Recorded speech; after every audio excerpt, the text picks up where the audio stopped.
કરજણ ખાતે યોજાયેલ ક્ષત્રિય અસ્મિતા મહાસંમેલનમાં ક્ષત્રિયોની વિશાળ સંખ્યામાં હાજરી જોવા મળી।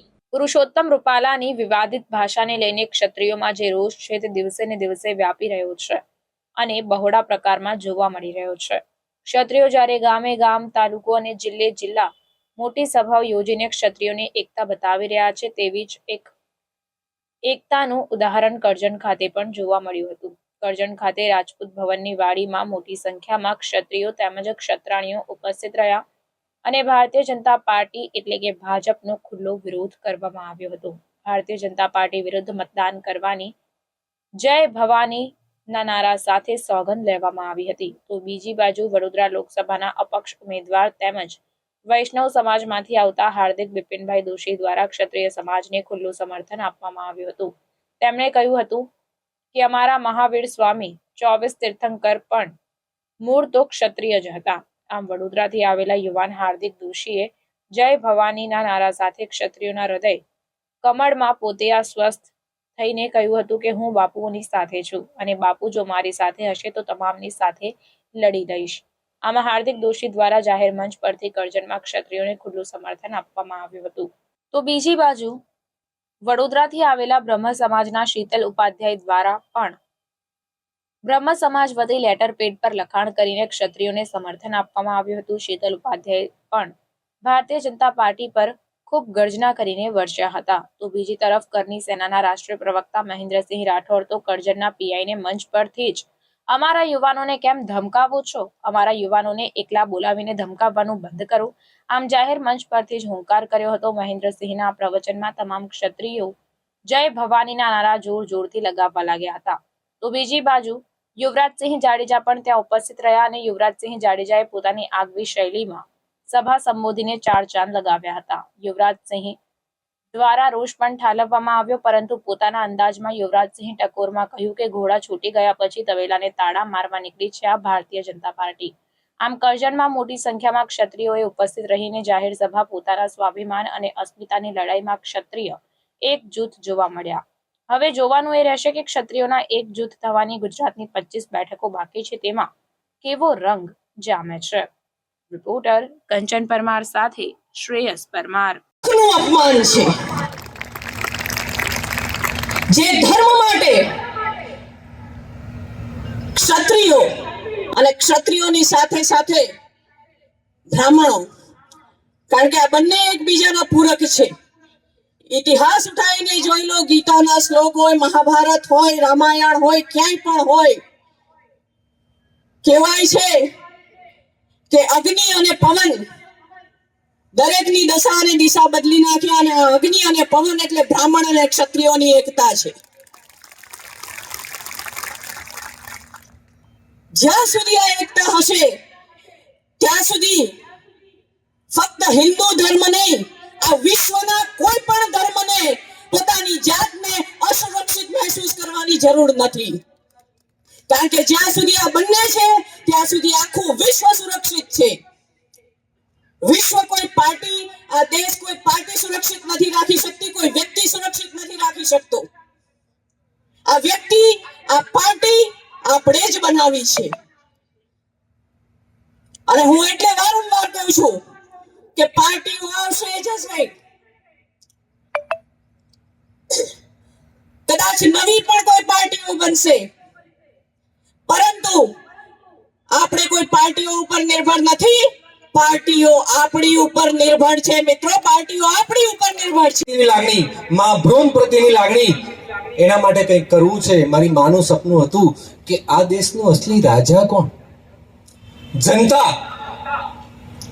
અને જ્યારે જનતા રાજા હોય અને કોઈ સેવકની એક યાત્રા નીકળે તો સેવકની લાલબત્તી ગાડીઓ વચ્ચે રાજાએ હદફ વાળીને ઉભા રહેવાનું કે સેવક પાસ થાય પછી આ જનતાને જવાબ મળશે।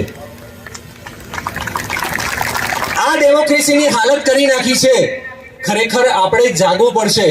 હું તો બહુ ટેકનોલોજીને વરેલો છું અને સૌથી પહેલી એક વાત કરું મહત્વની કે મારે જ્યારે સમાજની વાત કરવાની હતી, અપક્ષ તરીકે મેં સ્વબળે મારી કારકિર્દી શરૂ કરી છે। મારો કોઈ ગોડ ફાધર નથી, એટલા માટે હું અહીંયા મારે મનમાં જે આવશે મારા સમાજ માટે, કેમ સમાજ માટે કહું છું, કેમ કે અમારા 24 તીર્થંકર પણ મૂળ તો ક્ષત્રિય જ હતા।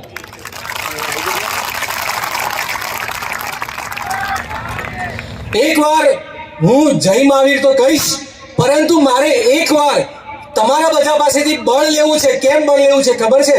કેમ કે સામે ગમે તેવી તાકાત હશે ને, પણ જો મને બાપુઓનું બળ મળશે ને તો હું બધા પાસે લડી લઈશ.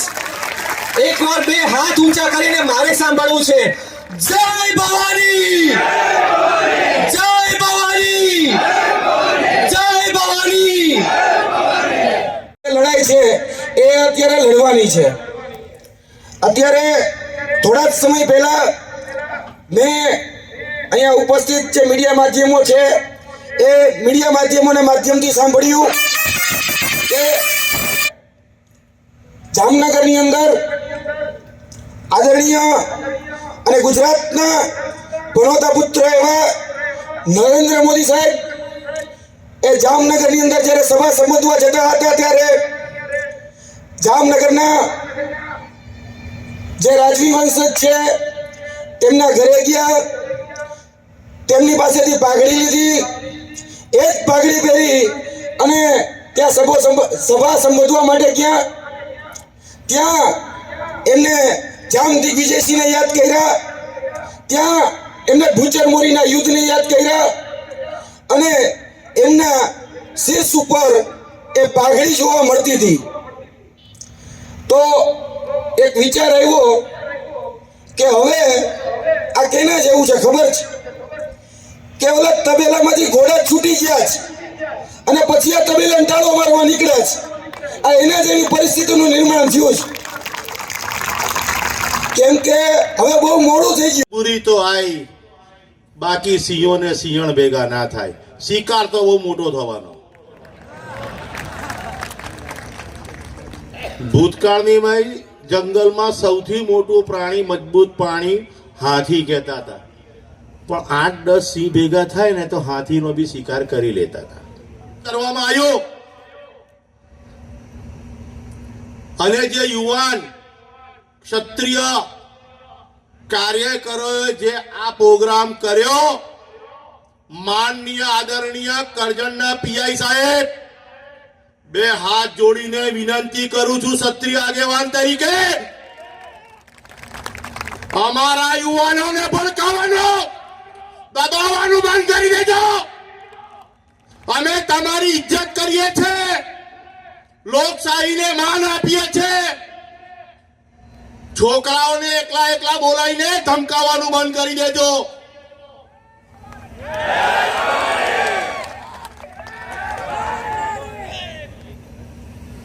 લોકશાહી સ્થાપવામાં અમારા પૂર્વજોએ માથા આપ્યા છે, રાજા આપ્યા છે, રજવાડા આપ્યા છે. માંગ્યું ખાલી એક જ વસ્તુ છે, અમારું માન સ્વાભિમાન સાચવજો. એનું એટલા માટે કશું નથી આવવાનું કેમ કે હવે બહુ મોડું થઈ ગયું છે. આ આંદોલન શરૂઆત થઈ ગયા અને 40 દિવસ થઈ ગયા છે અને હવે ઓલા ઘોડા છૂટી ગયા પછી તબેલાને તાળા મારવા, એના જેવી પરિસ્થિતિનું નિર્માણ થયું છે. એટલે આગળના દિવસોમાં હવે ક્ષત્રિય સમાજ જે એક થયો છે, જે પોતાની માંગણીને પોતાની લાગણીને જે એક થયો છે, તે હવે જે એની પાસે જે 7 તારીખે જે મતાસ્ત્ર છે એ મતાસ્ત્રથી હવે જવાબ આપશે. ખાસ કરીને ક્ષત્રિય સમાજ તો એક થઈ ગયો છે, બીજા સમાજને અને આ માધ્યમના આ જનરલ ન્યૂઝના માધ્યમથી આપ શું કહેવા માંગશો? ખાસ કરીને ક્ષત્રિય સમાજ અત્યારે જે રીતે લડાઈ રહ્યો છે, તો હું દરેક સમાજને એક વિનંતી કરવા માંગુ છું કે આ ક્ષત્રિય સમાજ છે જે હંમેશા 18 વરણ માટે લડ્યો છે. જ્યારે પણ ક્યાંય પણ આપની ઉપર મુશ્કેલી આવી છે ત્યારે હંમેશા ક્ષત્રિય સમાજે આગળ રહી અને પોતાના લીલા માથાની આહુતિ આપી છે. તમે પણ એ જોયું હશે કે જ્યારે દેશના સીમાડાની રક્ષા કરવાની વાત આવે ત્યારે રાજપૂતાના રેજિમેન્ટ્સ હોય કે અન્ય ક્ષત્રિય સમાજના જે કહી શકાય કે યોદ્ધા હોય પોતાનું સર્વસ્વ કુરબાન કરી દેતા હોય છે. જ્યારે બેનું દીકરીઓના અસ્મિતાની વાત આવે ત્યારે પણ એને લીલા માથા આપ્યા છે. અરે ગાયોની રક્ષાની કરવાની વાત આવે ત્યારે પણ પોતાના લીલા માથા આપ્યા છે.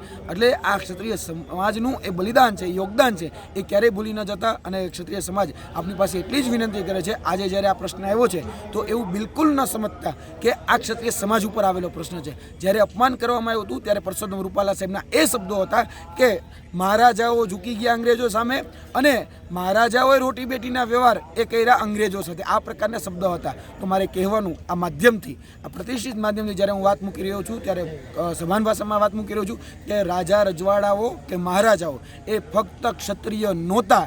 ઉપર જયસિંહથી લઈ દક્ષિણમાં કન્યાકુમારી પાસે આવેલું ત્રાવણકોર, આ બધા જ જો દેશી રજવાડા જોવામાં આવે તો 562 દેશી રજવાડામાં પાટીદારનું પણ રજવાડું હતું, બ્રહ્મ સમાજનું પણ રજવાડું હતું, એ મધ્ય ગુજરાતમાં જો જોવામાં આવે તો ભીલ સમાજનું પણ રજવાડું હતું, મુસ્લિમ સમાજનું પણ રજવાડું હતું. એટલે આ સમગ્ર જે નારી છે એનું અપમાન થયેલું છે. એટલે આ નારી શક્તિ માટે જ્યારે અમે બહાર નીકળ્યા છે ત્યારે સમગ્ર 18 વર્ણે 34 કોમે બધાએ સાથ આપવો અને સહકાર આપવો એ ખૂબ આવશ્યક છે.